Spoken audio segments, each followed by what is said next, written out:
तो भजनलाल सरकार का लेखानुदान पेश हो चुका है। वित्त मंत्री दिया कुमारी ने ये पेश किया है और इसमें जो आमजन के लिए योजनाएं लेकर आए थे और उसके अलावा काफी सारी घोषणाएं रही हैं जो कि फायदेमंद और राहत देने वाली है। और आपको सीधा लिए चलते हैं 40 जहां पर मेरे सहयोगी बीके शर्मा जुड़ चुके हैं। बीके, लोगों से बातचीत कीजिए, कैसा जो लेखानुदान उन्होंने सोचा था, क्या वो धरातल रूप ले पाया?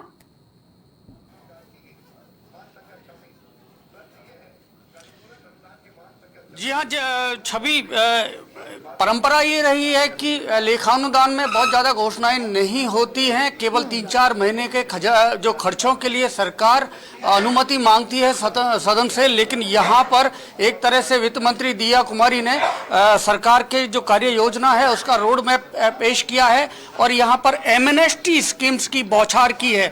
मैं यहाँ अभी अग्रवाल पीजी कॉलेज के सभागार में हूँ जहाँ पर 40 की ओर से बजट को देखने के लिए सीधा प्रसारण का एक खास इंतजाम किया गया है और बजट के बाद में जो इस पर चर्चा के लिए प्रतिक्रियाओं के लिए तमाम लोग हैं, जो ट्रेड और इंडस्ट्री के अलग अलग सेक्टर के लोग हैं जो यहाँ मौजूद है, इनसे बात करेंगे। इसमें अलग अलग पक्ष के लोग हैं क्योंकि परंपरा ये रही है कि लेखानुदान में केवल खर्चों का एक अनुमान एक परंपरा है, लेकिन संवैधानिक बाध्यता नहीं है और उसी का फायदा उठाया है यहाँ पर वित्त मंत्री दिया कुमारी ने। उन्होंने कई सारी घोषणाएं भी की हैं। इसके अंदर जो तैयारी है अफसरों के साथ उन्होंने कई दिनों से वो जुटी हुई थी, तो वो उनका सामने भी आया है आज सदन के अंदर। कुछ युवा हैं हमारे साथ, यहीं से शुरुआत करेंगे। और कैसा कुछ युवाओं के लिए कुछ इसमें नजर आया आपको?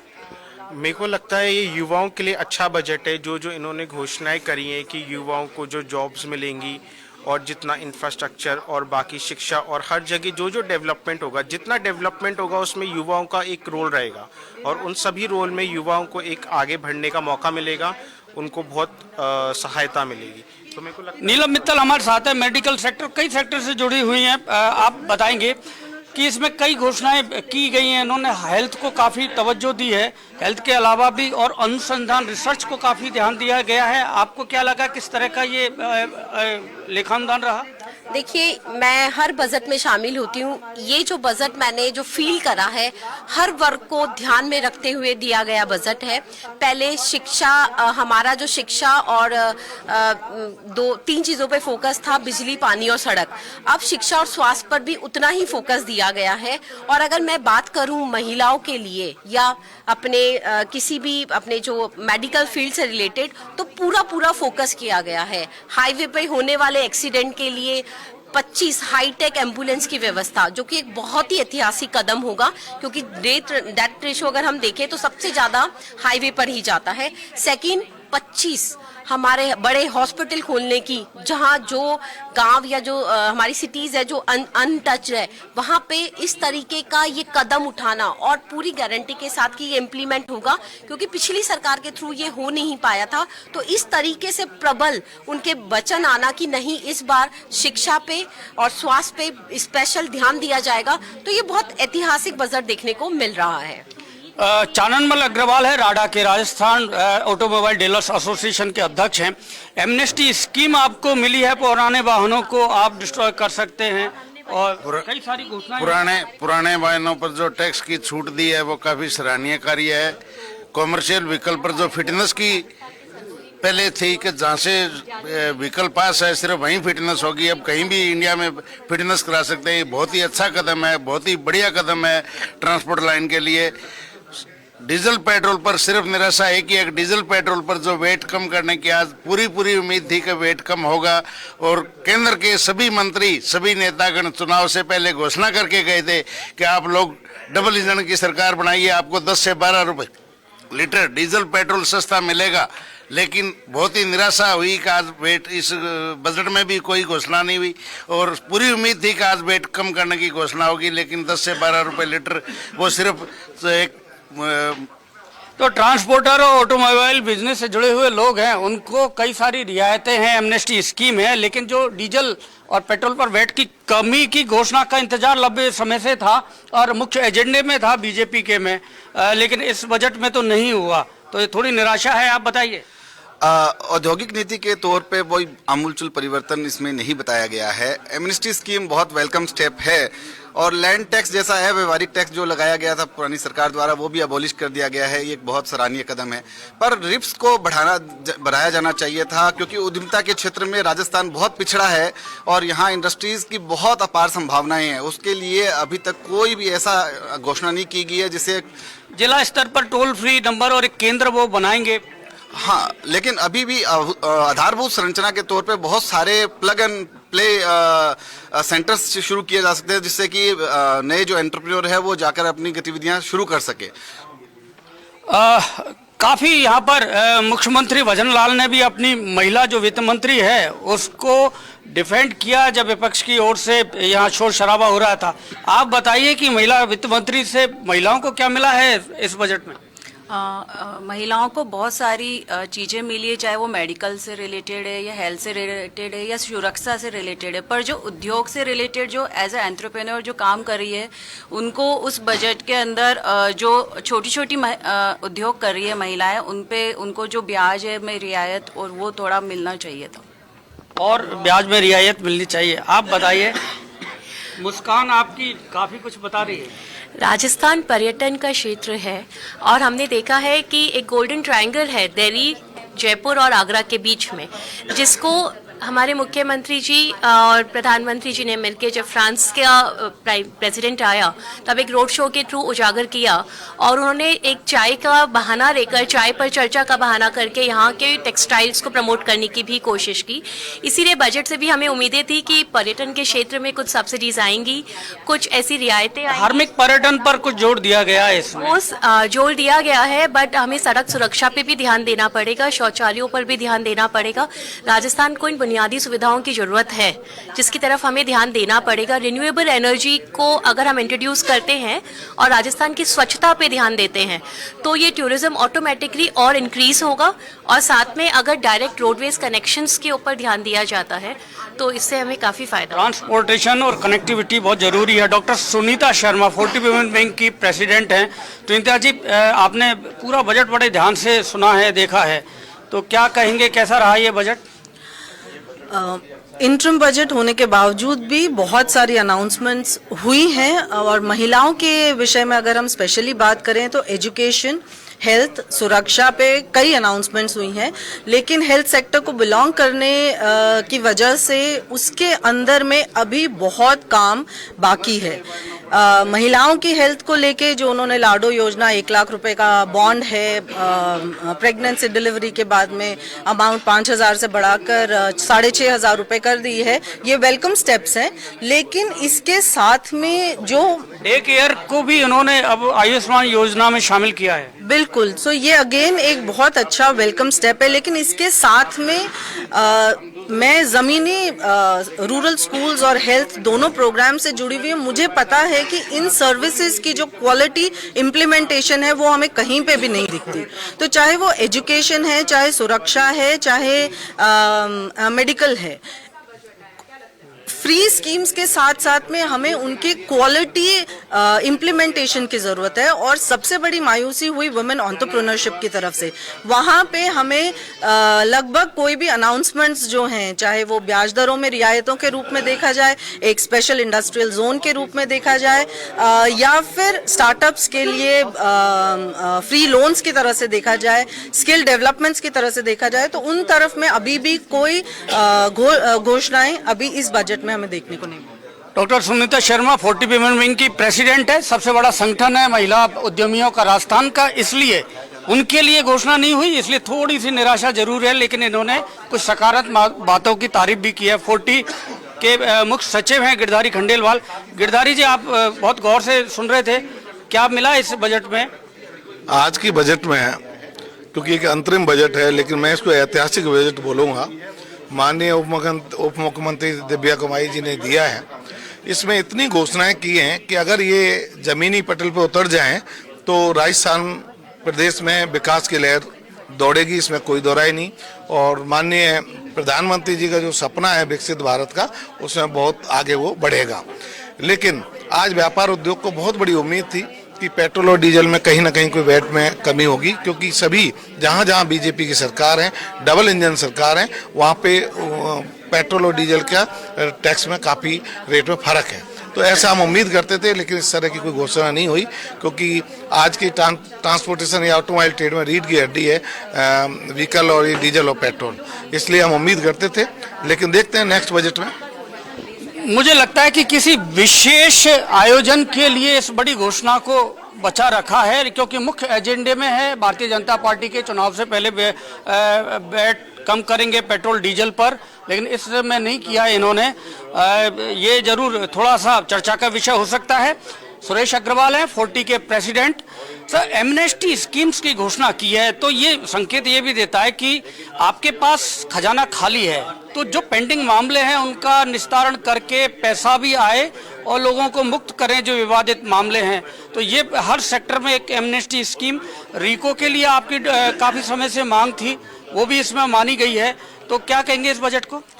बजट ओवर एंड ऑल अच्छा बजट है, राहत भरा बजट है और विकास का बजट है।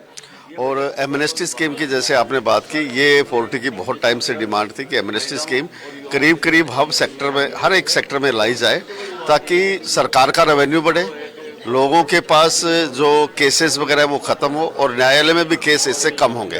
तो ये एक अच्छा सरकार का कदम है। साथ ही साथ 40 की एक बड़ी डिमांड थी कि जो मेट्रो पहले चली है वो कहीं इंडस्ट्रियल एरिया को नहीं जोड़ती है, और बहुत ज़्यादा ज़रूरी है अगर मेट्रो को सक्सेस करना है तो आपको हर एक इंडस्ट्रियल एरिया से जोड़ना पड़ेगा, और हम काफ़ी टाइम से इसकी डिमांड कर रहे थे।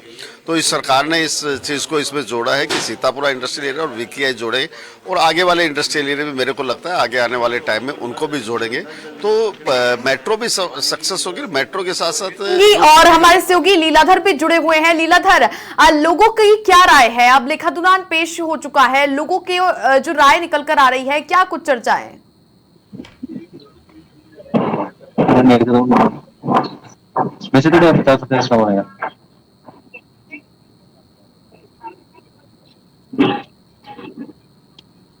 क्या आप सुन पा रहे लीलाधर?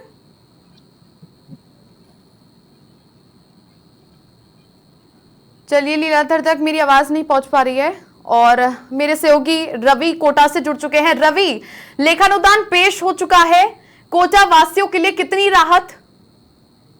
जी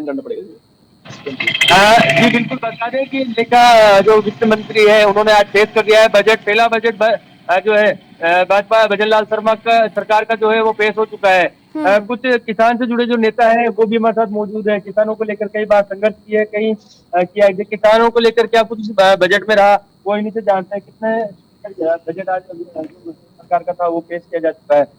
निश्चित रूप से ये बजट गांव, गरीब और किसान के लिए काफी अच्छा साबित होगा। किसानों को जो एमएसपी प्राइस है उसमें 150 रुपया प्रति क्विंटल के हिसाब से बोनस बढ़ा करके दिया जाएगा।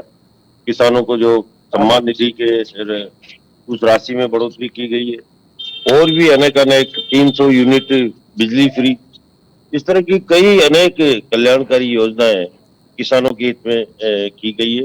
निश्चित रूप से बजट स्वागत योग्य है।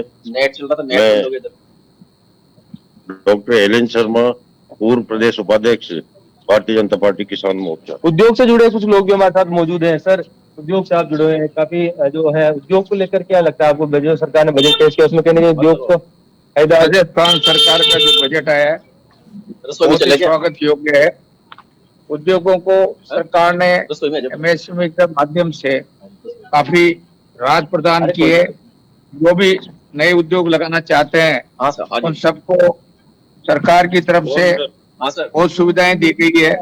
ठीक है रवि, कुल मिलाकर के बहुत अच्छा बजट बता रहे हैं। इस अंतरिम बजट में विकास की जो लहर है उसकी गंगा बहती हुई नजर आई है। भूपेंद्र बिश्नोई जोधपुर से हमारे साथ जुड़े हुए। भूपेंद्र, चाहे महिला हो, युवा हो, किसान हो, हर वर्ग को साधने का प्रयास किया है। उद्योग क्षेत्र को भी काफी बढ़ावा मिला है। लेकिन मैं जोधपुर की यदि बात करूं तो जोधपुर के खेजटली में अमृता देवी, विश्नोई देवी, ये यहाँ पर देसी जो है प्लांट केंद्र बनेगा। ये काफी महत्वपूर्ण रहा जोधपुर के लिए। आमदन के लिए बजट सहयोग है। जी बिल्कुल, देखिए जो अंतरिम बजट पेश किया गया है, जो ये लेखा अनुदान की मांगे पेश की गई है, इनमें जो है जोधपुर को क्या कुछ मिला, इस पूरी बात करने के लिए मेरे साथ पूरा पैनल मौजूद है। इनसे बात करेंगे क्या कुछ मिला जोधपुर को। सबसे बड़ी बात अब ये देखने को मिली कि जोधपुर को जो है एक म्यूजियम मिला है, बड़ा 200 करोड़ में ये म्यूजियम बनेगा। उसके अलावा इलेक्ट्रिक बसें चलेगी। सिटी ट्रांसपोर्ट यहाँ सबसे बड़ी परेशानी थी, उसको लेकर जो है ये काफी राहत भरी खबर है कि सिटी ट्रांसपोर्ट के लिए अगर ये बसें चलाई जाती है और वो भी इलेक्ट्रिक बस, जो कहीं ना कहीं जोधपुर जो है हिंदुस्तान के सबसे ज्यादा प्रदूषित शहरों में से एक माना जाता है, वहां अगर इलेक्ट्रिक बसें चलती है तो एक अच्छी बात है। मेरे साथ अचल सा है। अचल सा, कैसे देखते हैं आप इस पूरे बजट को? भारतीय जनता पार्टी की सरकार ने ये पहला बजट पेश किया है, अनुदान बजट है, जिसमें यहाँ पे पूरे राजस्थान को जहाँ तक हम देखें तो काफी अच्छी चीजें दी गई है। जैसे आयुष्मान, मुख्यमंत्री आयुष्मान योजना, उसको 10 लाख का उसमें रखा है वापस। इलेक्ट्रिकल व्हीकल्स के लिए 500 बसें हैं, जिसमें करीब 100 बसें जोधपुर को मिलनी चाहिए। साथ ही इसके अलावा जो लखपत दीदी योजना थी उसको लाडो योजना के तहत यहाँ पे लागू किया जाएगा, और जल जीवन मिशन में भी करीब 25 लाख कनेक्शन का रखा गया है। पीके जो ERCP को लेकर उसको भी प्रावधान रखा है, भाई उनको सहमति जताई और इसके अंदर पीके से मॉडिफाइड। आप एक युवा है, लंबे समय से जो है यूनिवर्सिटी में भी आपने जो है पॉलिटिक्स की है, किस तरीके से देखते हैं इस बजट को युवाओं को लेकर? इसमें युवाओं को लेके और शिक्षा को लेके राजस्थान सरकार के भारतीय जनता पार्टी ने सरकार बनने के बाद पहला बजट पेश किया है। उस बजट के अंदर युवा और शिक्षा को थोड़ा बजट को देखा जाए तो उसके अंदर पहली क्लास से लेकर 8वीं क्लास तक के छात्र और 9वीं क्लास से लेकर 12वीं क्लास के छात्रों को 1000 का उन्होंने छात्रों को रुपए देने का घोषणा किया है। ये बहुत अच्छी योजना इन्होंने एक स्कूली शिक्षा के लिए घोषणा किया है। दूसरा, हम जोधपुर शहर की बात करें, जोधपुर के जिले के लिए बात करें तो इन्होंने विश्व समाज को एक अग्रणी भूमिका में रखे।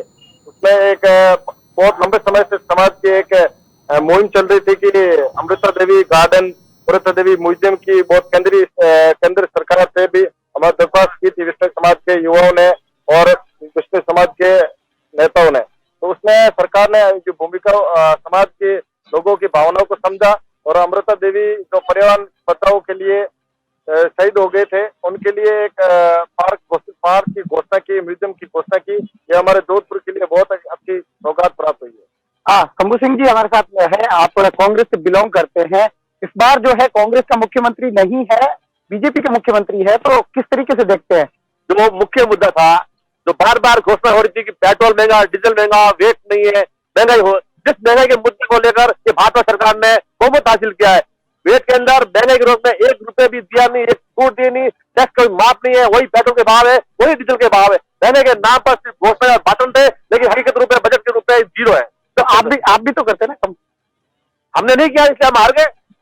मान लो आप ये सरकार करते हैं ना। हाँ, तो महंगाई बढ़ गई, हालात हमारे खराब थे, जैसे भी थे, हमारे केंद्र से कोई सहयोग नहीं मिल रहा था।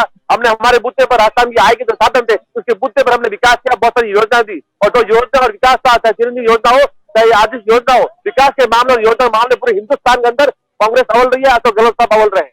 यही बात आप शिक्षा के अंदर, आज जोधपुर जिले के अंदर जो सरकारी स्कूल है उसके अंदर बैठने की जगह नहीं है, आप उनको रुपए दे रहे हो, उनको भवन चाहिए, उनको बिल्डिंग चाहिए। आज सब जगह स्कूलों में नो एडमिशन बोर्ड लगा हुआ है। आज गरीब बच्चा स्कूल में पढ़ना चाहता है, उसके लिए जगह नहीं है, कहाँ पढ़ने जावे। ये सबसे बड़ी खामी है। ट्रांसपोर्ट को कुछ बसें मिली है, अमृता देवी म्यूजियम बनेगा, उसको कैसे देखेंगे? फ्री ट्रांसपोर्ट मान लेते हैं अच्छी पहल है। आज जोधपुर के अंदर 10 से 4 बजे के बीच जोधपुर की जो एक ही रोड है वो जाम रहती है, लेकिन साथ में रोड है, आज रोड का ठीक है। आपको रोकना चाहूंगा यहाँ पर भूपेंद्र, हमारे साथ में लीलाधर कुमार जयपुर से लाइव कनेक्ट है, एक बार उनके पास चलते हैं। लीलाधर, आप कहाँ मौजूद हैं और आपसे जानना चाहेंगे कि जो अंतरिम बजट यहाँ पर वित्त मंत्री की तरफ से पेश किया गया, दिया कुमारी की तरफ से, उसको लेकर क्या कुछ प्रतिक्रिया सामने आ रही है? जी बिल्कुल दीपक, आपने कहा जो वित्त मंत्री है दिया कुमार ने अंतरिम बजट पेश किया है, भजनलाल सरकार का बजट है। आप यहाँ देख सकते हैं महिला के रूप में जो अनुराधा माहेश्वरी है वो गृहिणी के रूप में कार्य भी करें। अभी उन्होंने समाचार प्लस चैनल पर पूरा उन्होंने बजट का कार्यक्रम देखा है, बजट पेश किया गया, भजनलाल सरकार का बजट है। महिलाओं की तरफ से आप क्या कहना चाहेंगे, महिलाओं के लिए क्या खास? यह एक बहुत अच्छा बजट है राजस्थान सरकार की तरफ से, और हमारी दिया कुमारी जी ने जो बजट पेश किया है, लाडो योजना करी है उन्होंने। युवाओं के लिए ओलंपिक में युवाओं को चुना जाएगा और उनको प्रशिक्षित किया जाएगा और उनको ओलंपिक में भेजा जाएगा। यह भी पहली बार हुआ है, तो ये बहुत अच्छा है। और इसमें लखपति दीदी के लिए भी आगे करेंगे ये, और हर घर जल योजना भी चल रही है। इसके अलावा भी बहुत सी योजनाएं हैं जो महिलाओं के लिए, महिलाओं को इन्होंने पेंशन दी है, उसमें भी इन्होंने बढ़ोतरी करी है। पहले 1000 थी, अब इन्होंने उसमें भी बढ़ोतरी करी है। तो महिलाओं के लिए बहुत अच्छा काम किया है। हेल्प डेस्क लगेगी हर थाने में, तो ये भी बहुत अच्छा है। बहुत अच्छी संख्या में जितने भी थाने उनमें हेल्प डेस्क लगेगी। तो महिलाओं के लिए बहुत अच्छा काम किया है। महिलाओं के लिए उत्थान की बात की जाए, इस बार जो बजट दिया गया है, शिक्षा की है, युवाओं की है और कृषि के ऊपर देखा जा रहा है। महिलाओं के उत्थान की बात की जाए, महिला डेस्क की बात की जा रही है, एक इलेक्ट्रिक बस की बात की जा रही है, 500 इलेक्ट्रिक बसें भी जयपुर शहर, जोधपुर काफी जगह चली। इससे उन्हें क्या देखो है ना, जब ये सरकार आई है तो बहुत कुछ हमें भी आशा है कि हमारे लिए भी बहुत कुछ करेंगी महिलाओं के लिए। इन्होंने जैसे बुजुर्गों के लिए भी 50% के लिए बस में सफर करने के लिए 50% छूट के लिए वादा किया है। इसके अलावा इन्होंने बजट में महिलाओं के लिए नौकरी के लिए भी किया है, युवाओं के लिए बेरोजगार है जो युवाओं को सविता बिल्कुल में प्रतिक्रिया लगाकर सामने आ रही है यहाँ पर लोगों की बजट को लेकर। बजट काफी बेहतर बताया जा रहा है। एक बार प्रतिष्ठा यादव जी का रुख कर लेते हैं, कांग्रेस की प्रवक्ता है, वो भी हमारे साथ जुड़ी हुई है। प्रतिष्ठा जी, आप किस तरीके से बजट को लेकर देखती हैं, जो बजट की घोषणा की गई है?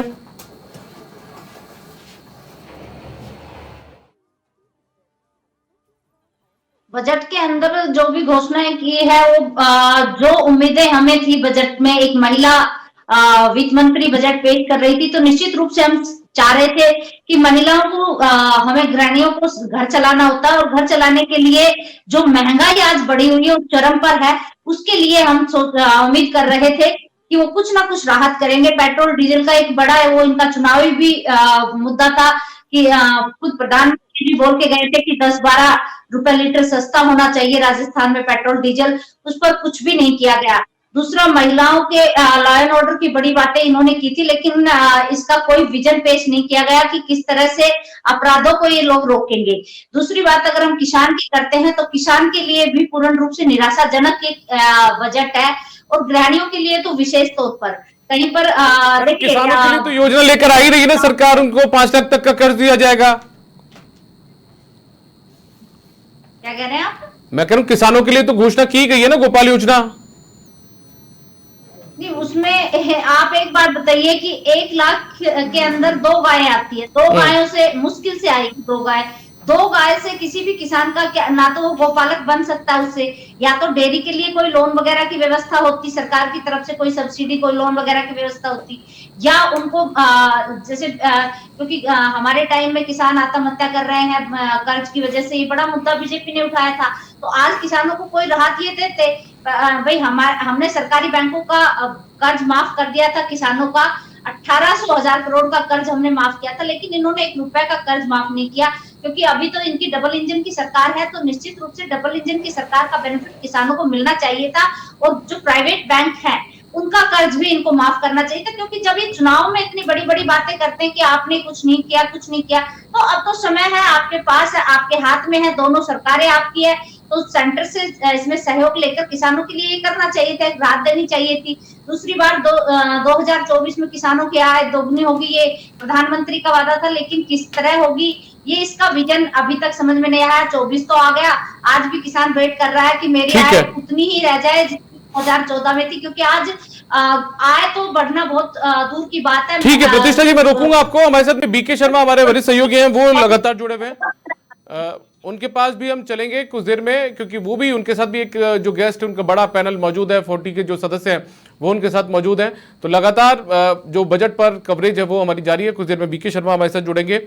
एक बार वापस से प्रतिष्ठा जी का रुख कर लेता हूं। प्रतिष्ठा जी, यहाँ पर लाडो योजना जो है उसका भी जिक्र यहाँ पर बजट के अंदर किया गया है, कुछ दूसरी घोषणाएं में महिलाओं को लेकर की गई है, तो महिलाओं को लेकर जो घोषणाएं यहाँ पर बजट में की है उसको लेकर आपके संतुष्ट नहीं है?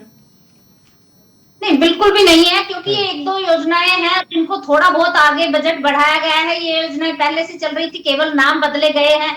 जो बच्चों के जन्म के समय सरकार पहले भी हेल्प कर रही थी, इसमें थोड़ा बहुत बढ़ाकर और उसके नाम बदलकर पेश किया गया है। चिरंजीव योजना का भी नाम बदलकर आयुष्मान कर दिया गया। तो ये सारी चीजें केवल नाम बदल देने से किसी चीज का बेनिफिट नहीं मिलता। बेनिफिट के लिए हमें ग्रास रूट पर वर्क करने का हमारा विजन होना चाहिए। ठीक है, मैं एज ए और एज ए महिला इस बजट को पूर्ण रूप से निराशाजनक ठीक है, आपने निराशाजनक बता दिया। कुछ देर में मैं जो बीजेपी के हमारे मेहमान हैं उनसे भी इसको लेकर प्रतिक्रिया ले लूंगा। बीके शर्मा का रुख करते हैं, हमारे सहयोगी हैं, वो लगातार भी जयपुर से मौजूद है, उनके साथ भी मेहमानों का एक बड़ा पैनल मौजूद है। बीके, किस तरीके से प्रतिक्रिया सामने आ रही है इस अंतरिम बजट को लेकर?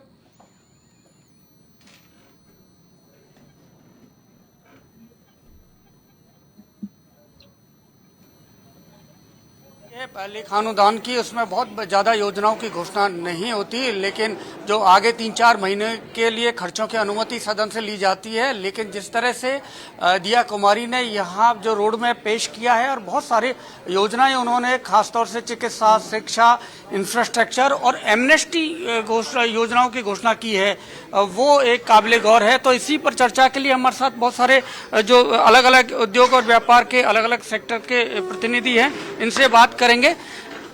आप बताइए, आप युवा काफी सोच विचार भी करते हैं और इसमें काफी स्टडी करते हैं, कैसा रहा ये बजट? लेखानुदान से ज्यादा उम्मीदें नहीं होती, लेकिन यहाँ तो काफी घोषणाएं की गई हैं दिया कुमारी की ओर से, वित्त मंत्री की ओर से। देखिए, एक्चुअल में इस बजट में कई सारी चीज़ों को एक कवर करने का प्रयास किया गया है। कई सारी चीज़ें जो पिछले सरकार के टाइम से पेंडिंग थी उनको भी साधने की कोशिश की गई है। अगर मैं बात करूं तो जयपुर में अटल इनोवेशन केंद्र आना एक बहुत बड़ी बात है। सड़कों के लिए जो बहुत सड़कें जो बेकार हो गई थी और बहुत सारी चीज़ें जो खराब हो गई थी सड़कों के रूप में, उसमें भी एक बहुत बड़ा अच्छा प्रावधान किया। सबसे अच्छा प्रावधान जयपुर के लिए हुआ है मेट्रो का। सीतापुरा से VKIA तक जो मेट्रो चल रहा है, ये अपने आप में एक बहुत अच्छी घोषणा है, क्योंकि वास्तविक रूप से मेट्रो का तो यूज़ अब होगा, क्योंकि अब तक मेट्रो में मानता हूँ कि घाटे में ही चल रही थी, वहाँ तो ना सवारियाँ मिल रही थी। इसके अलावा जयपुर और अच्छा एक बड़ी घोषणा ना जो पेंडिंग थी काफ़ी सालों से, जिसके लिए 40 ने भी कहा था, MSME के लिए कुछ नया अच्छा करने की कोशिश और होनी चाहिए थी। ऐसा कोई प्रावधान नहीं किया गया, थोड़ा सा यहाँ कहीं निराशा मिली। बाकी मिश्रित रूप से देखें तो एक अच्छा बजट है। काफ़ी चीज़ें, काफ़ी विषयों पे बहुत अच्छा कुछ करने की कोशिश की है, साधने की कोशिश की गई है। हमारे साथ में बरीचंद जैन हैं, जो एक बहुत बड़े ट्रेड को रिप्रेजेंट करते हैं, जो एग्रीकल्चर ट्रेड से रिलेटेड है, और एग्रीकल्चर के विकास के लिए जरूर है कि इनके ट्रेड का भी ध्यान रखा जाए बजट में। आपकी बहुत सारी मांगे पेंडिंग रहती हैं बरीचंद जी, इस बार क्या रहा, कैसा रहा बजट आपके लिए? वैसे कुल मिला के इस बार जो बजट आया लेखानुदान होते हुए भी काफी अच्छा बजट है। शिक्षा, चिकित्सा, किसान, महिलाओं को समर्पित बजट है। हालांकि हम लोग उम्मीद लिए बैठे थे, हमने हमारी मांग भी थी कि सेज का पूर्ण विकास किया जाए और सेज के एड जॉइनिंग जो 100 फीट 200 फीट की रोड है उसका निर्माण जरूरी था, ताकि कच्चा माल चला जाए और फिनिश गुड्स वापस आ जाए।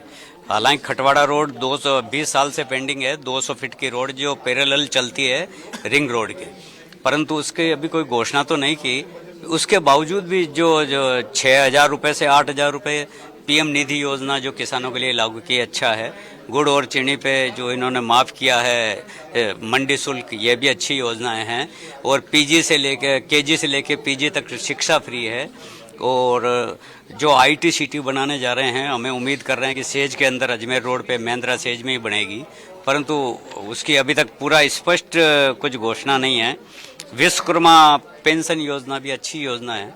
योजनाएं तो काफी अच्छी है, अब धरातल पे लेखानुदान होने की वजह से बहुत बारीकी से इन्होंने छोटी छोटी चीजों पर जरूर ध्यान नहीं दिया, लेकिन विस्तृत रूप पे बड़े स्तर पर इन्होंने कुछ घोषणाएं की हैं। अक्षय चार्टर्ड अकाउंटेंट हैं, तो शायद जो तकनीकी पक्ष है उसको देख पाएंगे, क्योंकि 5 लाख करोड़ का इनको जो घाटा है वो विरासत में मिला है। ऐसी स्थिति में क्या कुछ कर सकते थे, और जो किया गया है वित्त मंत्री की ओर से? सर देखा, हमने पूरा बजट भाषण सुना। हमेशा बजट भाषण में सरकार जो है अपना पॉजिटिव साइड रखने की कोशिश कर सकती है। नेगेटिव साइड क्या आएगा वो तो अभी बजट डॉक्यूमेंट आने पर मैं देख रहा हूँ, बार बार बजट डॉक्यूमेंट अभी तक आया नहीं है। अब सवाल ये आता है कि पूरा का पूरा यहाँ पे पूरा बजट सुना होगा आपने, यहाँ पे एक्सपेंसेस साइड को फोकस किया गया है कि खर्च कहाँ करेंगे, बराबर है। अब खर्च करेंगे वो बराबर है, मैक्सिमम वर्क को साधने की यहाँ कोशिश करी गई है, लेकिन अब इनकम कहाँ से आएगी? एमनेस्टी स्कीम से। हाँ, एमनेस्टी स्कीम से आप देखो, इसमें मैक्सिमम माफ किया गया है, बहुत कम अमाउंट है जो लेने की कोशिश करेगी। सो एमनेस्टी स्कीम नहीं, अब इनकम कहाँ से आएगी, सबसे बड़ा सवाल है। या तो कोई नया कर लाए, इंडस्ट्रीज के बारे में बहुत कम यहाँ बात करने की कोशिश करेगी, तो या तो नया कर लाया जाएगा या कहीं डबल इंजन यही काम आएगा। कहीं ना कहीं नहीं, या कहीं ना कहीं व्यापारियों को कहीं नेगेटिव ना हो जाए, एक सवाल खड़ा होता है। दूसरा, यहाँ पे इन्वेस्टमेंट की बात बीच में करी गई थी, लेकिन बहुत ज्यादा एक्सप्लोर नहीं किया गया, तो कहीं ना कहीं या तो फॉरेन से इन्वेस्टमेंट लाया जाए, आउट ऑफ राजस्थान से इंडस्ट्रीज को यहाँ डेवलप किया जाए। इस साइड पे कम फोकस होने की वजह से एक चिंता का विषय है कि इसको कितना धरातल इनकम। ये जो चार्टर्ड अकाउंटेंट है, इन्होंने अपने हिसाब से मैं आपको बीके में एक बार रोकूंगा आपको। हमारे साथ में स्टूडियो में भी कुछ खास मेहमान जुड़े हुए हैं, एक बार मैं इनका रुख कर लेता हूं। हमारे साथ में डॉक्टर अभिषेक शर्मा पेशे से चार्टर्ड अकाउंटेंट हैं और वो भी हमारे साथ जुड़े हुए हैं जयपुर स्टूडियो से। मैं उनका रुख करूंगा। अभिषेक जी, आप किस तरीके से देखते हैं इस बजट को, प्रतिक्रिया आपकी? और दूसरा, Rajasthan economic revival task force बनाने की बात भी यहां पर की गई है, कई दूसरी घोषणाएं भी यहां पर की गई है, कुछ टैक्स खत्म करने की बात की गई है। ये कितनी फायदेमंद राजस्थान के लिहाज से या व्यापारियों के लिहाज से, जनता के लिहाज से मानते हैं आप? सर देखिए कि पहले तो हमको समझना होगा कि लेखानुदान है जी, जो आज माननीय वित्त मंत्री महोदया ने पढ़ा है, ये बजट नहीं है। लेखानुदान एक गैप पूरा करता है जब बजट आता है तब तक का। तो बहुत सारी घोषणाएं की उम्मीद थी लोगों को बजट में, और काफ़ी कुछ घोषणाएं मिली भी हैं बजट में। हम लोग बात करते हैं अगर इंडस्ट्रीज़ के लिए, तो इंडस्ट्रीज़ के लिए मांग थी, पुराने समय से चलती आ रही थी कि वैट में जो बहुत सारे डिस्प्यूट्स चल रहे हैं पुराने वैट एक्ट के, या स्टैम्प ड्यूटी की पुरानी डिमांड चल रही है, वो खत्म की जाए। बजट में इस बार एमनेस्टी स्कीम लेकर आए हैं पुराने वैट और स्टैम्प ड्यूटी की जो डिमांड चल रही है पुरानी खत्म करने के लिए। कहीं ना कहीं इंडस्ट्री को बेनिफिट इससे मिलेगा। एक लैंड टैक्स की हम लोग बात करते हैं, लैंड टैक्स को एलिमिनेट कर दिया है इस बजट में, और पुराने लैंड टैक्स के जो पेंडिंग मैटर है उसमें 10% पे करके उससे निजात पा सकते हैं, ऐसा बजट घोषणा में कहा गया है। साथ ही इसमें आप देखेंगे ना तो नया अटल इनोवेटिव हब बनाने की बात की गई इस बजट में। तो कहीं ना कहीं हमेशा से मेरा यह मानना था कि 70,000 रोजगार की बात करें बजट में, बहुत अच्छी बात है, पर मेरा हमेशा मानना था कि जब तक स्वरोजगार को हम लोग आगे लेकर नहीं जाएंगे तब तक राज्य पूर्ण रूप से विकसित की श्रेणी में नहीं बढ़ पाएगा। यहाँ इस पर्टिकुलर लेखानुदान में स्वरोजगार की बात कही है, 100 करोड़ के अनुदान से अटल इनोवेशन सेंटर बनाने की बात कही है। इससे लगता है कि जो युवा हैं उनको कौशल उद्यमिता से संबंधित जो ट्रेनिंग है वो दी जाएगी ताकि अपने पांव पर खड़ा हो सके। हम लोग किसानों की अगर बात करते हैं तो किसानों के लिए सरकार ने जहां एक तरफ 1 लाख रुपए तक किसान क्रेडिट कार्ड के समकक्ष गोपालन क्रेडिट कार्ड की बात करी है, वहाँ 1 लाख रुपए तक बिना ब्याज के ऋण दिया जाएगा। वहीं दूसरी ओर किसानों को ERCP का बेनिफिट भी मिलेगा, और कहीं ना कहीं किसानों को स्वावलंबी बनाने की बात बजट में करी है। पर सबसे प्रमुख डिमांड जो थी आम जनता की, डीजल और पेट्रोल में कहीं कमी हो जाए, जिससे न केवल एग्रीकल्चर सेक्टर, न केवल इंडस्ट्रियल सेक्टर, बल्कि आम जनता को राहत मिल सके, वो बजट में देखने को नहीं मिला है। तो मुझे लगता है कि शायद चुनाव से पहले किसी विशेष समय उसकी घोषणा भी की जा सकती है। ठीक है, हमारे साथ में राजेंद्र आर्य जी भी जयपुर स्टूडियो से जुड़े हुए हैं, कांग्रेस के प्रवक्ता हैं, एक बार उनका रुख कर लेते हैं। राजेंद्र जी, आपकी प्रतिक्रिया सर कांग्रेस पार्टी के लिहाज से, क्योंकि अभी थोड़ी देर पहले प्रतिष्ठा जी जुड़ी हुई थी, वो कह रही थी निराशाजनक बजट रहा है।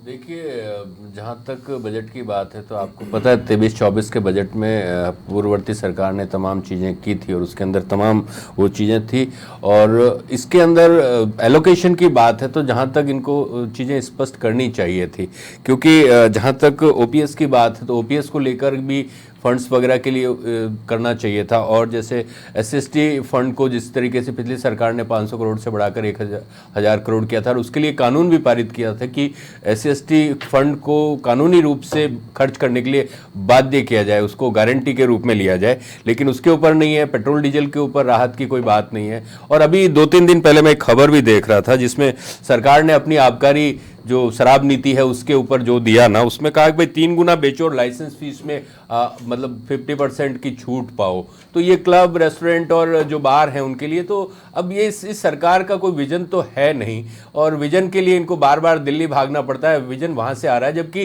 पूरा का पूरा जो बजट है वो पिछला बजट है उसी की कॉपी पेस्ट है, और अपना इनका कुछ भी ऐसी योजना नहीं है, या जो इन्होंने संकल्प पत्र के अंदर जो वादे किए थे उसके बारे में कोई विजन नहीं है, ना ही कोई उसके अंदर ऐसी घोषणा है जिससे कि राजस्थान के युवाओं को, क्योंकि जिस तरीके से हम देश के अंदर दुग्ध उत्पादन में नंबर 1 बने, उसको लेकर जो हमारा प्रति जो दुग्ध उत्पादक थे उनको 1 लीटर पे 5 रुपए का जो बोनस था या अनुदान था, गौशालाओं को लेकर जिस तरीके से जो 18 से 23 मतलब 13 से 18 की सरकार थी, उससे हमने 5 से 6 गुना ज़्यादा अनुदान गौशालाओं को दिया था। इस बार भी इन्होंने ऐसा कुछ दिया नहीं है। ये सिर्फ और सिर्फ इस तरीके की बात कर रहे हैं, जबकि हर क्षेत्र में चाहे युवाओं को हो, किसानों को हो, मतलब युवाओं के लिए तो इतना सारा किया था उसमें, क्योंकि पिछला नई भर्तियों की घोषणा करी है। नई भर्तियों की घोषणा तो देखिए, भर्ती एक सतत प्रक्रिया है। आपको पता होगा वो तमाम भर्तियां जो कि एग्जाम हुए थे, जिनके इंटरव्यू होने हैं, ये सब की सब चलती प्रक्रिया है। तो इसमें अब नई चीज क्या है, देखने वाली बात है। जयपुर मेट्रो का विस्तार कर रहे हैं, जयपुर टैक्स समाप्त कर रहे हैं, सुनिए, टैक्स समाप्त करने की बात सुनिए, देखिए जयपुर मेट्रो की जहां तक बात हो तो मेट्रो का पहला फेज हम लेके आए, वो हमने सक्सेसफुली कंप्लीट किया, जो कि मानसरोवर से लेके चांदपोल तक का था। चांदपोल के बाद में फिर वो सिटी का दूसरा फेज था जो परकोटे के अंदर है, वो हमने पूरा किया। उसके बाद में हमने तीसरे फेज और चौथे फेज के लिए भी हमने पूरी डीपीआर वगैरह जिस तरीके से बनाई। आपको पता होगा कि हम पहले मेट्रो लेके आए, उसके बाद 13 से 18 में मेट्रो का काम रुक गया।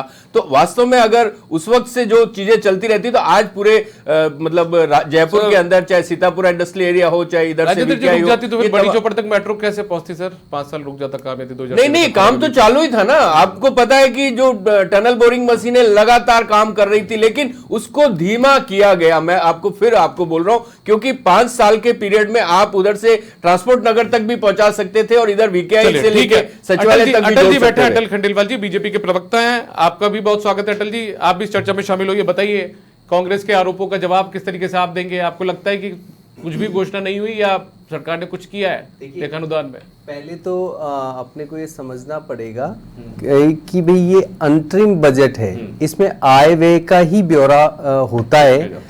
उसके बावजूद भी इतनी सारी चीजों को आपने जोड़ा, तो ये बजट तो बहुत ही बढ़िया है कि आप अभी 3-4 महीने बाद फिर एक बजट आएगा तो उसमें बहुत सारी और घोषणाएं होंगी। आज की तारीख में अगर आप देखोगे तो आप देखिए मेट्रो को बढ़ाना जो जरूरत है, आप देख लो किसी भी जगह पे सड़क पे जाके देख लो, आपको स्थितियां साफ हो जाएंगी। कुप्रबंधन की बात की कि भी पिछली सरकार में किस तरीके का कुप्रबंधन था, आप देखो 5.89 लाख करोड़ का घाटा और 70,000 से ऊपर हर आदमी कर्जदार। तो ये इस कारण से ऐसा है। अब आप देखिए कि महिलाओं के लिए स्क्वाड जो एंटी रोमियो स्क्वाड है वो बनाने की बात की, यहाँ पर महिलाओं को लाडो योजना है वो देने की बात की, महिलाओं के लिए आप देखिए कि और सेविंग बॉन्ड देने की बात की, किसानों को आप देखो गोपालन क्रेडिट कार्ड देने की बात की, एमएसपी गेहूं रबी की फसल में गेहूं के लिए 125 रुपए एमएसपी पे बोनस देने की बात की। तो ये सब युवाओं को रोजगार देने की बात की। युवाओं के लिए एक और उन्होंने घोषणा की, वो रियल टाइम सिस्टम पे युवाओं के लिए ही नहीं, वो सभी के लिए कि रियल टाइम सिस्टम पर किसी भी तरीके की एप्लीकेशन को अपलोड करना। पेंशनर्स को भी उन्होंने ये दिया कि भी जो बुजुर्ग हैं वो रियल टाइम सिस्टम पे जाकर के और लाइफ सर्टिफिकेट जो इनको बार बार धक्के खाने पड़ते थे वो अब ऑटोमेटिक हो जाए कि वहीं घर बैठे बैठे ये सब हो जाए। पेंशन बढ़ाने की बात की, सड़क, बिजली, रोड, पानी, सड़क, स्वास्थ्य और क्या ले सकते हैं। अंतरिम बजट में तो यही सब कुछ लिया जा सकता है, उस सब को समग्रता के साथ लेने की कोशिश की। और हमारी प्रायोरिटी पे है कि ये जो ये बहुत बड़ा घाटा है। देखिए ये स्टेट अभी 2-3 चीजों से गुजर रहा है। पहला कि जो यहाँ पर भ्रष्टाचार जिस तरीके से आप देखिए कि ठीक है, मैं एक बार रुकूंगा अटल जी। आपको हमारे कुछ सहयोगी हैं वो भी राजस्थान के अलग अलग हलकों से हमारे साथ जुड़े हुए हैं। एक बार आपको बीकानेर ले चलते हैं, रवि बिश्नोई हमारे साथ जुड़े हुए हैं। रवि, बीकानेर संभाग क्या कह रहा है? कुछ मिला है उनको या नाराजगी है?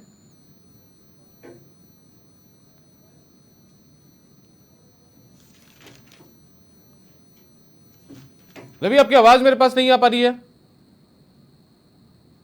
ज्यादा देखिए, इस बजट से ज्यादा उम्मीदें तो लोगों को नहीं थी दीपक, परंतु इतना तय है क्योंकि लेखा अनुदान का बजट है, परंतु इतना तय है कि जिस तरह से वित्त मंत्री दिया कुमारी ने बजट को पढ़ा और उस दौरान जो घोषणाएं की, उससे कहीं न कहीं जो एक बेहतर प्रशासनिक ढांचा चलाने की जो तस्वीर निकलकर सामने आ रही है, किस तरह से समाज में महिलाओं की सुरक्षा होगी, किस तरह से पुलिस को मजबूत किया जाएगा, किस तरह से किसानों के लिए यहां पर दिया जा रहा है, गोपालकों के लिए दिया जा रहा है और स्कूली बच्चों की शिक्षा को देखकर पहली कक्षा से लेकर 8वीं क्लास तक की बच्चियों को 1,000 रुपए मानदेय मिलने की जो बात की जा रही है, ये तमाम जो बातें हैं ये बेहतरीन प्रशासनिक स्ट्रक्चर खड़ा करने की ओर इशारा कर रही है। और इसी संबंध में चर्चा के लिए मेरे साथ एडवोकेट लक्ष्मी नारायण हैं। लक्ष्मी नारायण जी, इस बजट के भीतर क्या मैसेज मिल रहा है? हालांकि सवाल ये है कि बीकानेर संभाग को क्या मिल रहा है, परंतु अगर ओवरऑल देखा जाए तो एक वकील की भांति आप किस तरह से इस बजट को देख रहे हैं?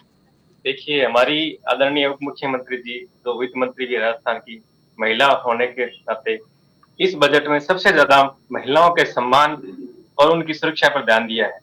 महिलाओं के सम्मान में उन्होंने बच्ची के जन्म होते ही उसकी भविष्य की सुरक्षा की दृष्टि से 1 लाख रुपए तक की बॉन्ड की योजना, लाडो योजना शुरू की है।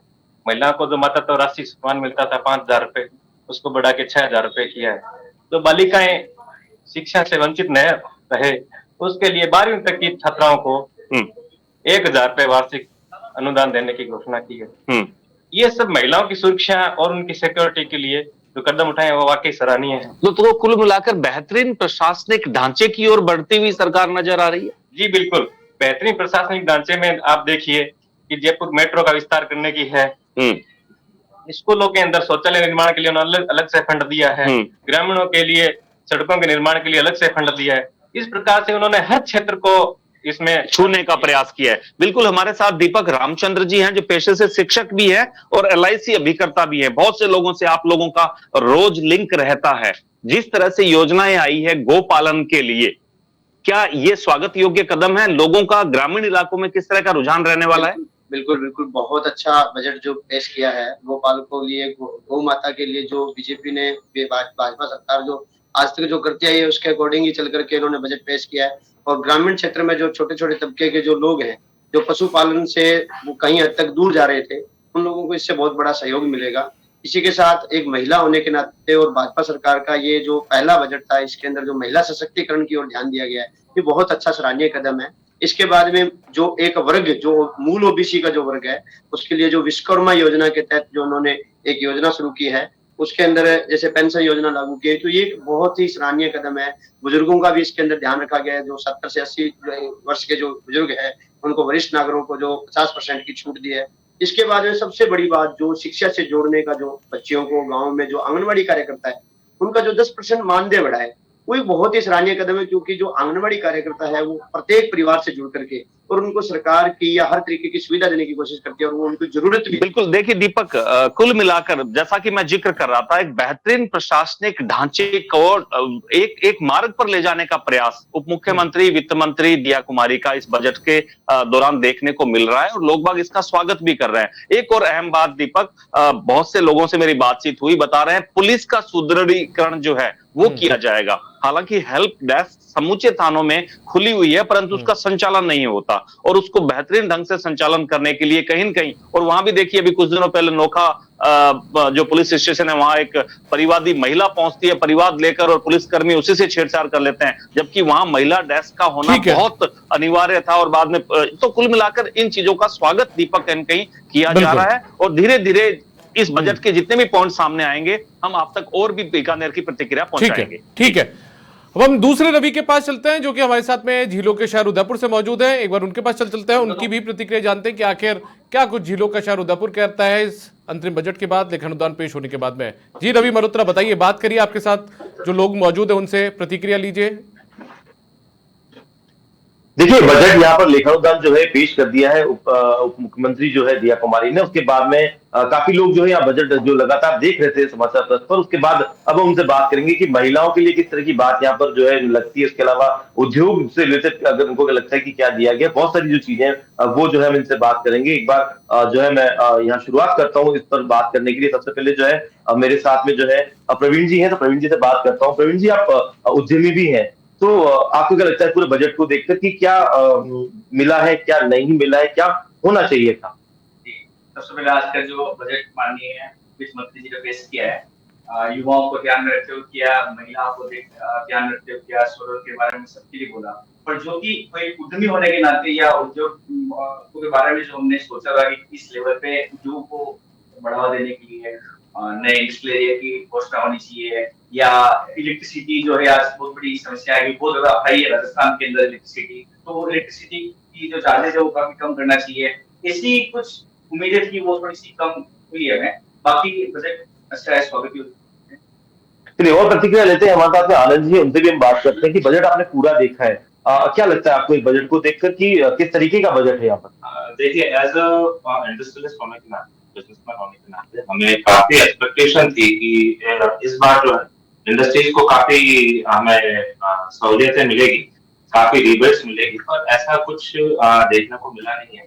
हाँ, एज आम पब्लिक के नाते हम देखें कि जो मेरा ये सोचना है कि जो 500 ईवी बसेस का जो चलाने का जो सरकार का घोषणा हुई है, इलेक्ट्रिक बसेस, हाँ इलेक्ट्रिक बसेस जो है वो उससे आम जनता से लेकर हम जैसे उदयपुर जो है टूरिस्ट सिटी है, तो काफी टूरिस्ट को इससे सुविधा मिलेगी और काफी अच्छा हम इसके लिए हम सरकार का स्वागत मेरे साथ में जो है यहाँ पर, क्योंकि अब महिलाओं की भी बात है यहाँ पर, जैसे कि बजट में सामने आई है, लाड़ो प्रोत्साहन योजना भी है, उसके अलावा जो जैसे कि एंटी रोमियो स्क्वाड है वो जो है इसको शुरू करने की बात चल रही है। महिला होने के नाते आप किस तरीके से देखते हैं बजट?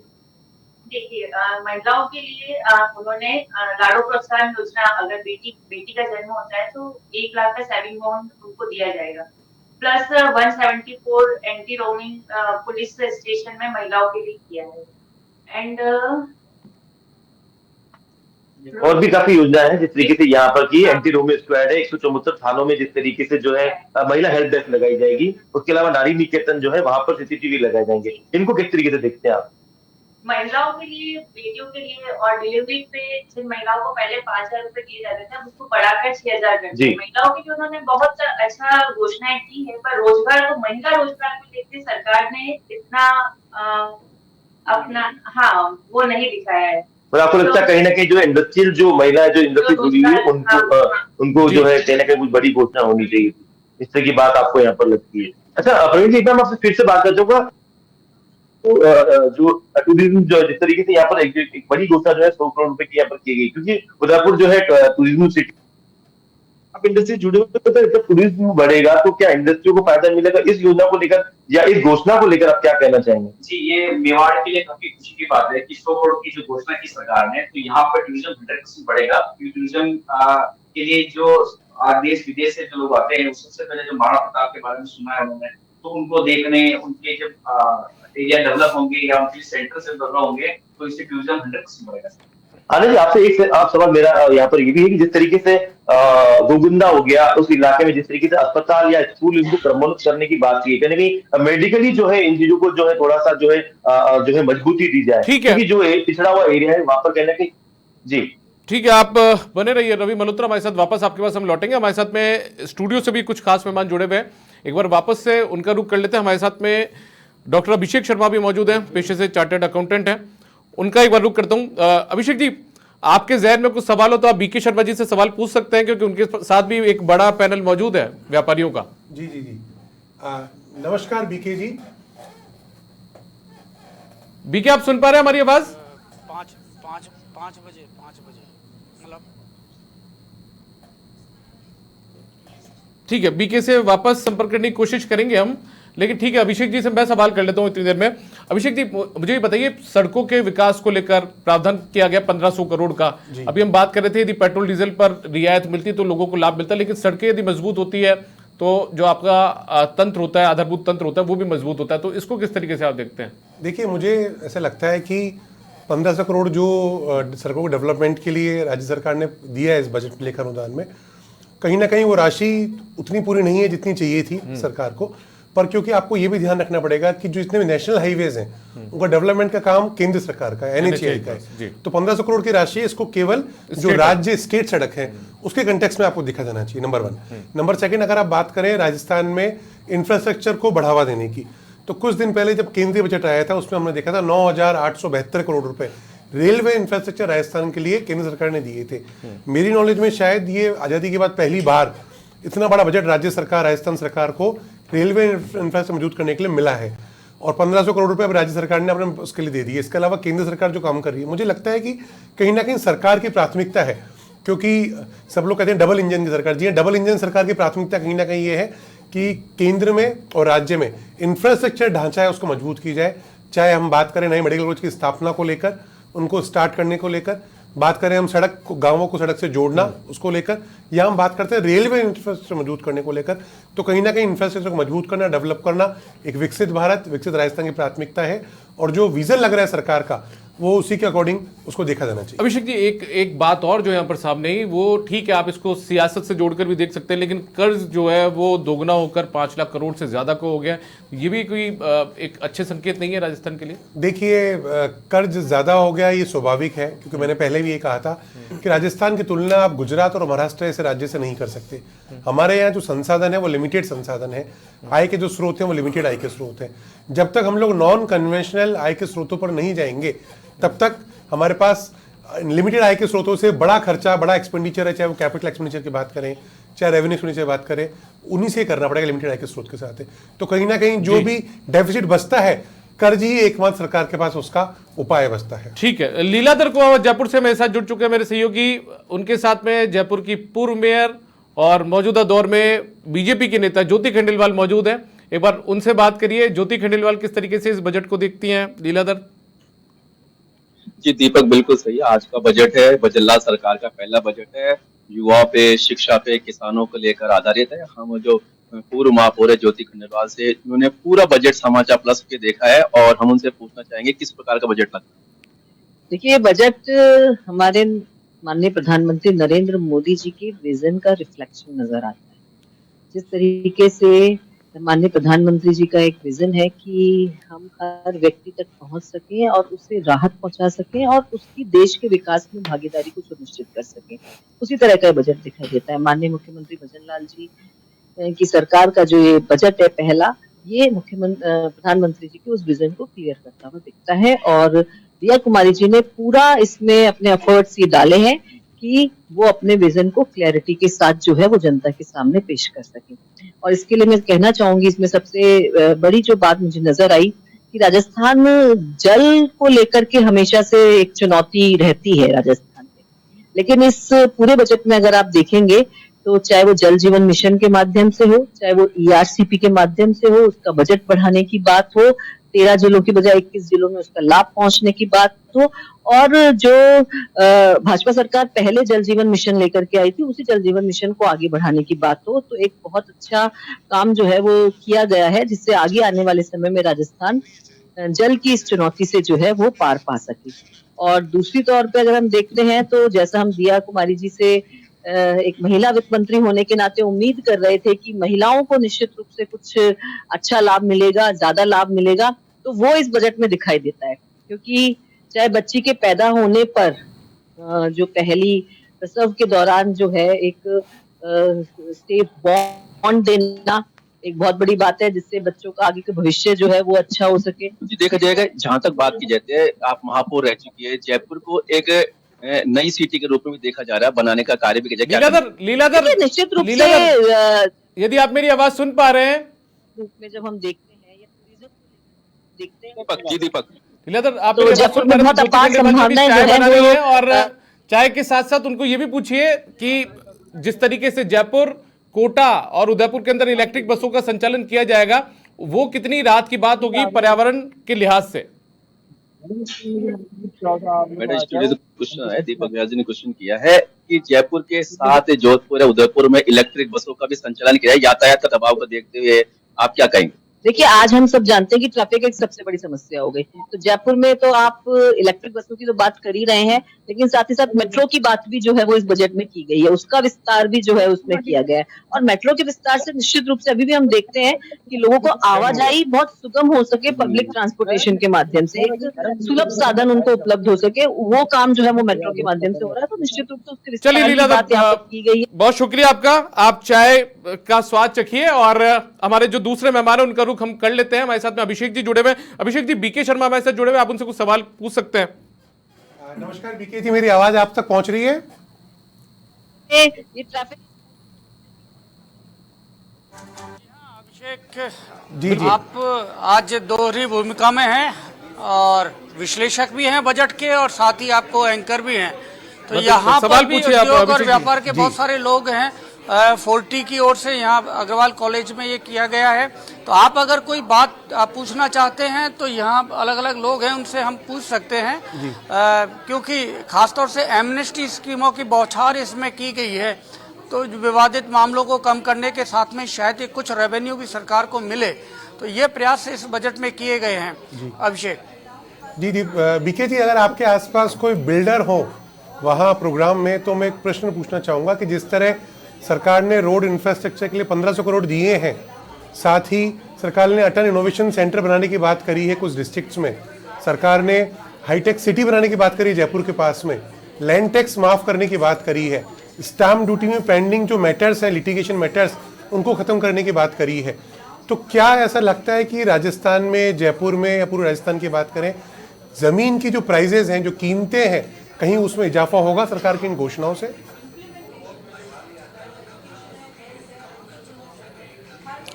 जी हाँ, हम बात करेंगे।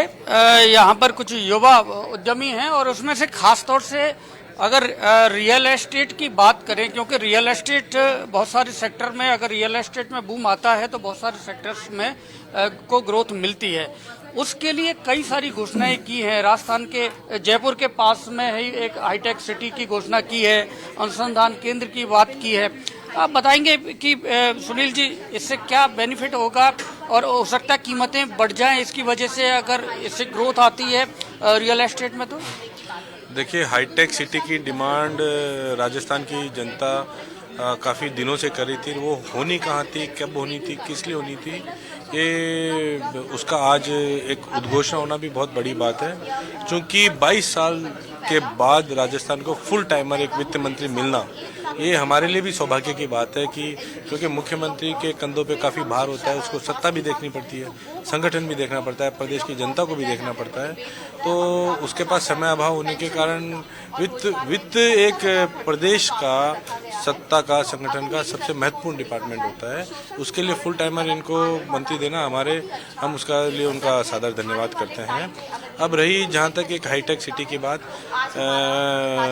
जो राजस्थान में आज इसका लिए अनाउंसमेंट हुआ है, तो हमारे लिए बड़े हर्ष की बात है। इसके साथ साथ टूरिज्म डिपार्टमेंट भी वित्त मंत्री के पास में ही है, तो जो राजस्थान की जनता ने एक फिल्म सिटी की भी मांग इनके पास रख रखी है सरकार के पास, तो भी हमारा ये है कि अगले बजट में उसकी भी घोषणा होना चाहिए। महेश जी, आप बताइए जी कुछ, आप किस सेक्टर को आप बिलोंग करते हैं? मोटर पार्ट्स ऑटोमोबाइल क्षेत्र को मैं बिलोंग करता हूं, और ऑटोमोबाइल क्षेत्र से जुड़ा होने के कारण सबसे पहले तो मैं पहली लाइन यही सुनना चाह रहा था कि वित्त मंत्री जी डीजल और पेट्रोल के लिए कुछ बोलेंगे, और आखिरी लाइन तक ये सुनने के लिए बेताब था कि शायद कुछ बोलेंगे पेट्रोल डीजल के लिए। ये उन्होंने डीजल पेट्रोल में कोई राहत नहीं दी है, लेकिन फिर भी आज का बजट सर्वांगीण विकास के लिए बहुत अच्छा विकास है, और घोषणाओं का पिटारा खोल दिया गया है। हर क्षेत्र का ध्यान रखा गया है, एजुकेशन का ध्यान रखा गया है, शिक्षा का ध्यान रखा गया है, मूलभूत सुविधाओं को भी इसमें जोड़ा गया है। तो ओवरऑल ये बजट बहुत बढ़िया है। इसमें जो विकास से वंचित क्षेत्र था उसको सब्सिडी और पैसा दिया गया है, वनों को ध्यान दिया गया है, और सबसे बड़ी बात मेट्रो, जयपुर में मेट्रो दी, दोनों इंडस्ट्रियल एरिया जो सीतापुरा और विकेई था उसको जोड़ने की घोषणा की गई है। साथ ही साथ तो यहाँ पर दीपक और अभिषेक, मैं दोनों से कहना चाहूँगा कि लोग का जितना भी जो उम्मीदें थी कि लेखानुदान में औपचारिकताएं ज़्यादा होती हैं और बड़ी घोषणाएं नहीं होती, तो इस मिथ को नकारते हुए वित्त मंत्री ने यहाँ कई सारी नई घोषणाएं की हैं। तो इसकी वजह से यहाँ लोग उत्साहित है, लेकिन पेट्रोल डीजल पर वैट के लिए कोई घोषणा नहीं हुई। जवाब ले लेते हैं जवाब। अटल खंडेलवाल जी, बीजेपी के प्रवक्ता। अभिषेक जी, आपको लगता है कि क्या ये घोषणा चुनावों को लेकर बचा कर रखी गई है कि ठीक है आचार संहिता लगी कि उससे पहले इस बात की घोषणा कर दी जाए पेट्रोल डीजल पर वेट कम करने को लेकर? देखिए, ऐसा है कि पेट्रोल और डीजल सबसे बड़ी मांग इस बजट की यही थी, इसलिए लेखानुदान की यही थी, पर कहीं ना कहीं बजट में हमको देखने को नहीं मिला। उम्मीद ऐसा की जा रही है कि आचार संहिता से पहले ये घोषणा जरूर होगी। ठीक है, अटल जी से पूछ लेते हैं, जवाब ले लेते हैं। अटल जी, हमारा सवाल यही है, क्या इसी बात का इंतजार था? देखिए, केवल पेट्रोल और डीजल, देखिए पहले भी महंगाई को लेकर के जब भी बात होती थी और जब भी एक केंद्रीय एजेंसी पे कोई भी क्योंकि सरकार केंद्र में हमारी थी, तो यहाँ की सरकार आरोप लगाती थी कि भी केंद्र के कारण पेट्रोल और डीजल महंगे, जबकि बेसिकली वैट। एक मिनट रुकूंगा। वित्त मंत्री की प्रतिक्रिया सामने आई है इस पूरे बजट को लेकर, अंतरिम बजट जो उन्होंने पेश किया है, क्या कुछ उन्होंने कहा है वो आपको जरा सुनवा देते हैं। हमारे माननीय मुख्यमंत्री जी का भी धन्यवाद देती हूँ कि उन्होंने मुझे ये अवसर दिया। मुझे वित्त मंत्री के रूप में आज बजट पढ़ने का भी अवसर मिला और हर व्यक्ति के लिए योजनाओं के माध्यम से जैसे हमारे माननीय प्रधानमंत्री जी काम करते आए हैं, वैसे ही आज प्रदेश में एक जनता की सरकार बनी है जो कि गरीब के लिए, युवाओं के लिए, अन्नदाता के लिए और नारी के लिए, हर व्यक्ति के लिए कुछ ना कुछ इस बजट में है। और एक प्रॉपर प्लानिंग के साथ और जो एक प्रबंधन के साथ, आर्थिक प्रबंधन के साथ हम लोगों ने इस बजट को तैयार किया है। और ये तो शुरुआत ही है, ये तो लेखा अनुदान है और अब आप देखिएगा जब मॉडिफाइड बजट आएगा तो 70,000 नौकरी का और नौकरियां मिलेंगी, लेकिन अभी फर्स्ट फेज में 70,000 पदों को हम लोगों ने। लेकिन मैंने एक बड़ी तस्वीर देखने को मिली जब विपक्ष के सदस्यों ने कई बार हंगामे जैसी स्थिति बनाई, आपने कहा कि अभी तो देखते जाइए। देखिए, मैं तो अपनी बात रख रही थी और ये सब बातें हमने तो बहुत कम कहा, बोलने को बहुत कुछ है। आज उनकी ये जो हालत है ये इन्हीं की कमियों की वजह से है। आज राजस्थान की जनता ने उनको नकार दिया है क्योंकि उन्होंने कोई प्रबंधन नहीं किया। लास्ट में जाते जाते इतनी सारी घोषणाएं कर दी और राजस्थान की आर्थिक स्थिति इन्होंने बिल्कुल ही नष्ट कर दी और हमारे को वो आज मिला है विरासत में। हम लोग क्या कर सकते हैं? इन सब परिस्थितियों के बावजूद भी एक बहुत अच्छा लेखा अनुदान बजट पेश किया गया। और पीसीसी के चीफ गोविंद सिंह डोटासरा भी अपनी प्रतिक्रिया दे रहे हैं, क्या कुछ करें सुनते हैं। इन्होंने नहीं कही है और नए जो राजीव गांधी युवा मित्र जो 5,000 को नौकरी से निकाल दिया उनकी भी बात नहीं की है और जो अनुमानित इन्होंने खर्चा बताया है उस हिसाब से जो हम पे आरोप लगाते थे कि आपने इतना ऋण ले लिया, इतना ऋण ले लिया, अगर इन्होंने जो वाचन किया है अपने अंतरिम बजट में, अगर उसको आप मल्टीप्लाई करोगे, उसका अगर आप हिसाब देखोगे तो जो हमने किया उससे ज़्यादा का अनुमानित इन्होंने अपने इस अंतरिम बजट में कर रखा है। तो इनके कथनी और करनी में फ़र्क है। केवल और केवल मोदी जी का नाम लेकर के ये अपनी लोकसभा के चुनाव की बेहतरनी पार करना चाहते हैं, जबकि राजस्थान में एक भी ऐसी घोषणा नहीं हुई जिससे राजस्थान के लोगों ने जिस आशा और उम्मीद के साथ में इनको वोट दिया था उन वर्गों के लिए किसी तरह की कोई घोषणा नहीं हुई। रोडवेज बसों में इन्होंने कहा किराए की छूट, ये 50% हमने कर दिया था जब मुख्यमंत्री जी ने सिंधी कैंप में उद्घाटन किया था, तब उन्होंने करके उसके ऑर्डर जारी हो गए। आज जो अखबारों में छपा है वो ये बोल रहे हैं, तो आप समझ सकते हैं कि गंभीरता कितनी है। और वैसे इसमें टेक्निकली एक बात है कि माननीय वित्त मंत्री महोदया ने जो बजट पेश किया है, तो ये वित्त मंत्री केवल फाइनेंस एक्सपेंडिचर के हैं। जो रेवेन्यू के डिपार्टमेंट हैं, राजस्व के, आबकारी हो, माइनिंग हो, वो सारे के सारे मुख्यमंत्री जी के पास में है। तो मुख्यमंत्री जी के पास में आधे विभाग होना, इनकम के, रेवेन्यू के होना और उनके पास एक्सपेंडिचर के होना, तो ये सामंजस्य ही नहीं बैठेगा। और मैं तो ये कहता हूँ कि जो राजस्थान प्रदेश की वित्त मंत्री अपना विशिष्ट सहायक अपनी मर्जी से नहीं लगा सकते, काम करने वाले व्यक्ति को नहीं लगा सकते, वो अपने प्रस्तुत किए गए अंतरिम बजट की अनुपालना कैसे कराएंगे, उसको धरातल पे कैसे उतारेंगे, ये बहुत बड़ा एक प्रश्नवाचक चिन्ह है। इसलिए केवल लोकसभा में जाने के लिए इन्होंने इस तरीके की। तो ठीक है, गोविंद सिंह डोटासरा लगातार यहां पर आरोप लगा रहे हैं और हमारे साथ में अटल खंडेलवाल जी हैं जो कि अभी दिया कुमारी की प्रतिक्रिया से पहले अपनी बात यहां पर रख रहे थे। अटल जी, हमारा सवाल वही था कि क्या इंतजार लोकसभा चुनाव को लेकर है, उसके बाद पेट्रोल डीजल पर वेट कम किया जाएगा? देखिए, इस तरीके से कभी भी नहीं होता। हमारे पहले ही बता चुके कि 5.89 लाख करोड़ का कर्ज है, तो जो विरासत में मिला है उसको देखते हुए कि एकदम से इसको किस तरीके से कम किया जाए, आय को कैसे बढ़ाया जाए, तो उस पे ज़्यादा चिंता की गई है, फोकस किया गया है। डोटासरा जी तो कह रहे थे कि इनका बजट, लेकिन इनके वो लोग, तो बजट तो इनका हो जाता है। कभी वो इसी को कहते हैं कि आप पर्ची से वहाँ जाते हो और बजट लेकर आते हो, कभी ये बोल देते हैं अपने, तो सामंजस्य तो इनके यहाँ नहीं है। दूसरा देखिए, आईटी को लेकर के इनोवेटिव पार्क बनाने की, इनोवेटिव सिटी बनाने की बात की है ना दिया कुमारी जी ने। यहाँ पर 3 ही तरीके से आय बढ़ाई जा सकती है। पहला, आईटी को लेकर के बहुत बड़ा क्षेत्र है, यहाँ पानी की दुविधा होने के कारण, लेकिन लैंड बहुत है, तो यदि ढंग से आईटी को इम्प्लीमेंट किया जाए तो यहाँ बहुत स्कोप है। दूसरा, सोलर को लेकर के, वास्तव में राजस्थान एक बड़ा प्रदेश है, यहाँ पर आप सभी को पता है सोलर सबसे ज़्यादा अच्छा एनर्जी का माध्यम हो सकता है और उससे रेवेन्यू भी बहुत अच्छी जनरेट हो सकती है। तीसरा, पर्यटन, तो इन तीनों पे ही दिया गया है।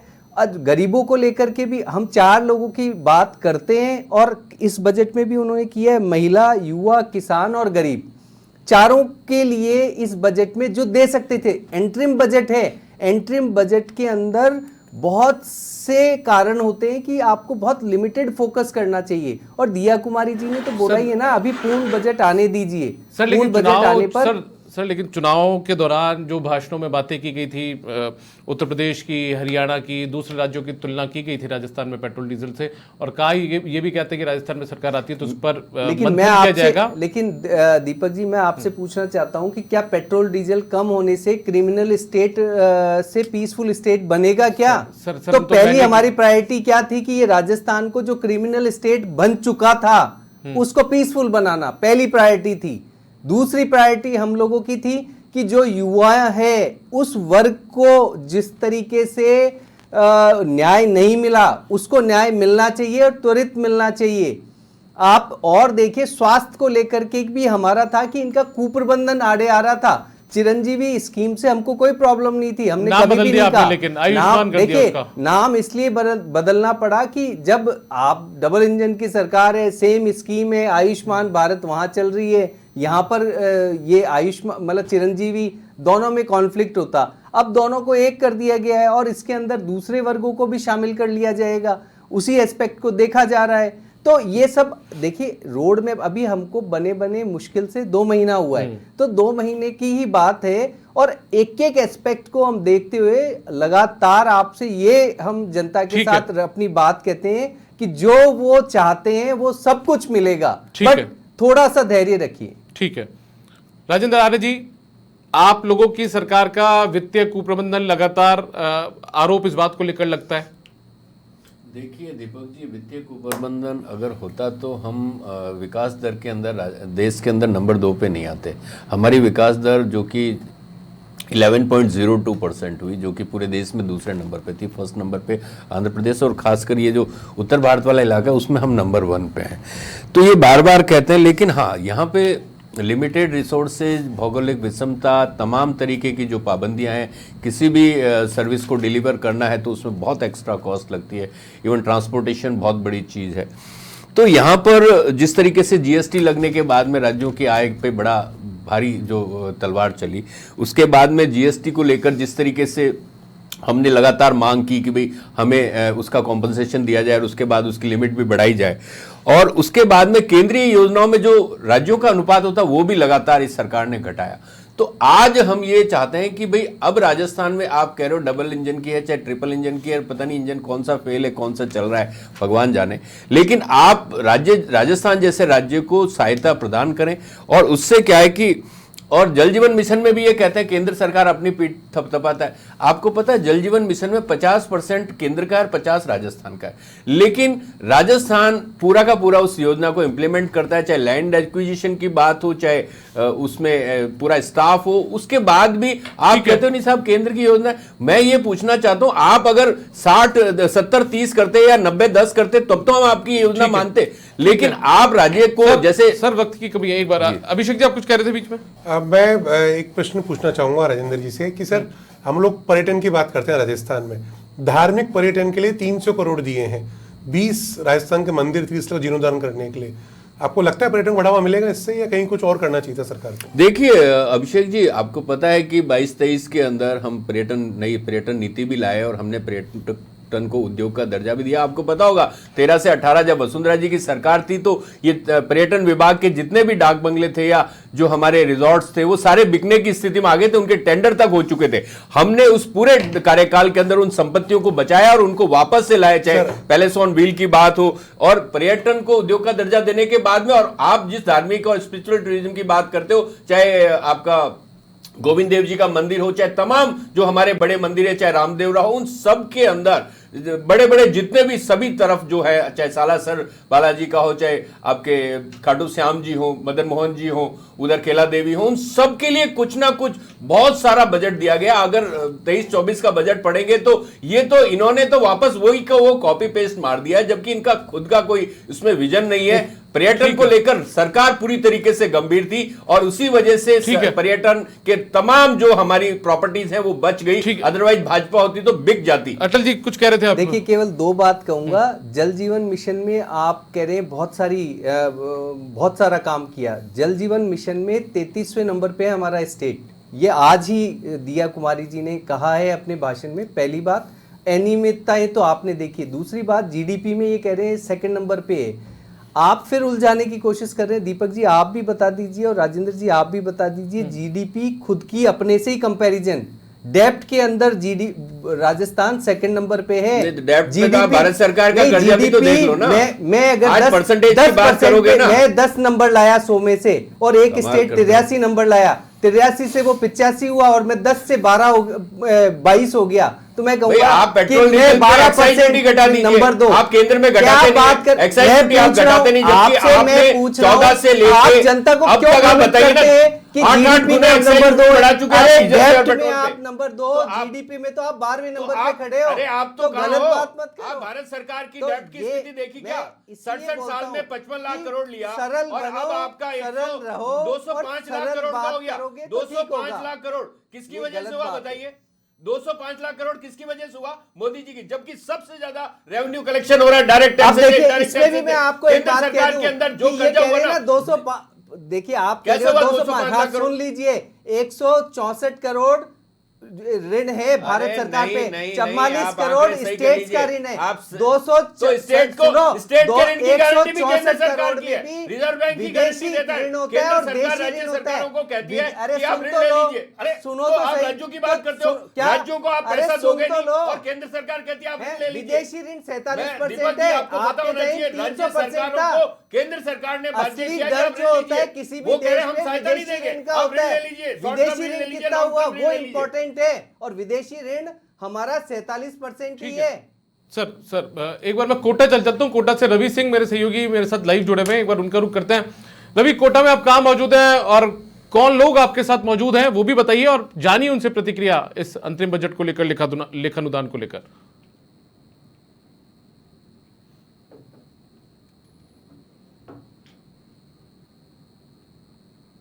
रवि, आपकी आवाज मेरे पास नहीं आ रही है।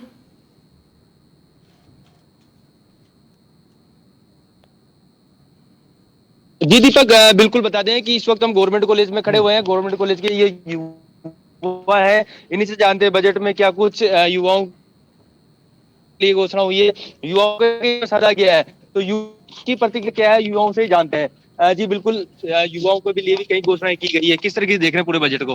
राजस्थान सरकार द्वारा जो बजट आया उसका हम सम्मान करते हैं और शायद ही ऐसा बजट पिछली सरकार ने निकाला हो। ये जो बजट आया है ये युवाओं के लिए, किसानों के लिए, स्टूडेंटों के लिए, महिलाओं के लिए, सबके लिए ये जो बजट है ये सबके लिए लाभदायक बजट रहेगा। अगर हम बात करें शिक्षा की, तो शिक्षा में अन्य जिलों में महाविद्यालय बनाने की घोषणा राजस्थान सरकार ने करी है। वो एक कहीं ना कहीं बहुत ही ठीक है। रवि, एक बार रोकूंगा आपको। टीकाराम जूली नेता प्रतिपक्ष हैं, वो क्या कुछ प्रतिक्रिया दे रहे हैं विधानसभा के अंदर इस बजट, अंतरिम बजट को लेकर, वो भी आपको सुनवा देते हैं।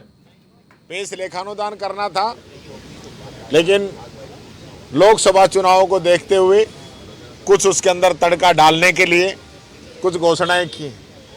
मैं ये कहना चाहूँगा और पूछना चाहूँगा, ये लोग कह रहे थे राज में आते ही डीजल पेट्रोल के ऊपर जो सेस है उसको हम हटाएंगे, लेकिन इन लोगों ने नहीं हटाया।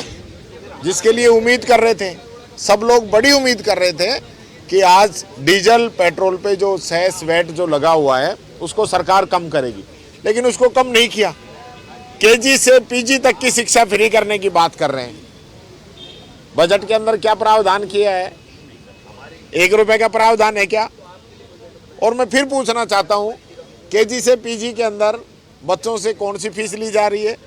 ऑलरेडी कॉलेज तक की शिक्षा बच्चों के लिए तो गहलोत जी ने पहले ही फ्री कर रखी है। आप कह रहे हो कि हम हाईटेक सिटी बनाएंगे। मैं पूछना चाहता हूँ, मोदी जी की 100 स्मार्ट सिटी तैयार हो गई क्या? सांसदों ने जो गांव गोद लिए थे वो आदर्श गांव बन गए क्या? इससे पहले महिंद्रा से सिटी बन रही थी, वो आपने पूरी कर दी क्या? आप सिर्फ और सिर्फ लोगों को गुमराह करने का काम कर रहे हो। आप कह रहे हो हम पेंशन बढ़ाएंगे 150 रुपये, आपने कानून नहीं। तो आप सुन रहे थे नेता प्रतिपक्ष टीकाराम जूली को, और हमारे साथ में अभिषेक जी हैं। वो काफी देर से अटल खंडेलवाल जी से, जो कि बीजेपी के प्रवक्ता, उनसे कुछ सवाल पूछना चाह रहे थे। पूछ ही डालिए आप, क्योंकि हम चर्चा के आखिरी दौर में। अभिषेक जी, अटल जी का कहना है कि कुछ तो लोग कहेंगे, लोगों का काम है कहना। इतना अच्छा लेखा अनुदान आया है, पर फिर भी हमारे मित्र राजेंद्र जी बैठे हुए हैं कांग्रेस से, वो इसका विरोध कर रहे हैं। अटल जी, मैं आपसे एक प्रश्न पूछना चाहूंगा कि इस बजट में जो मैंने सुना, आदरणीय उप मुख्यमंत्री और वित्त मंत्री महोदया ने फिनटेक पार्क बनाने की बात करी जयपुर के पास में, जिसको हम लोग कहना चाहेंगे तो हाईटेक सिटी बनाने की बात करी। हाईटेक थोड़ा मैं अब चेंज करना चाहूंगा।